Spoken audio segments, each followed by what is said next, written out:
Microsoft ఒకప్పుడు చంద్రబాబు గారు పదే పదే చెప్తుంటారు, మైక్రోసాఫ్ట్ నేనే తెచ్చాను ఇండియాకి, హైదరాబాద్కి. దాని తర్వాత హైదరాబాద్ డెవలప్ అయింది. అట్లాగే సత్యానాదెళ్ళ కూడా నేను ఇక్కడ ఐటీని డెవలప్ చేయడం వల్ల అట్టంటి వాళ్ళు అక్కడ బాగుపడ్డారు.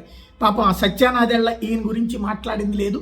మైక్రోసాఫ్ట్ కంపెనీ ఆ రోజుల్లో వ్యవహారం వేరు, ఇప్పుడు సిస్టమ్ వేరు. అది పక్కన పెడితే భారతదేశంలోనే అతి పెద్దదైనటువంటి పెట్టుబడి పెట్టబోతోంది. అది అత్యంత కీలకమైనటువంటి అంశం.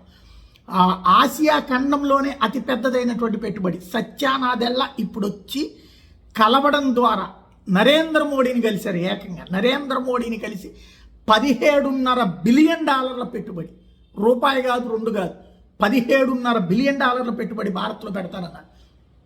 ఓ పక్కన ట్రంప్ అమెరికా కంపెనీలు అమెరికాలోనే పెట్టుబడి పెట్టాలంటూ అమెరికాలో ఉన్న సంస్థల మీద ఒత్తిడి తెస్తున్నటువంటి వేళ ట్రంప్కి షాక్ ఇస్తూ సత్యానాదెళ్ళ భారత్లో పెట్టుబడులు పెడతానంటాం అద్భుతమైన విషయం.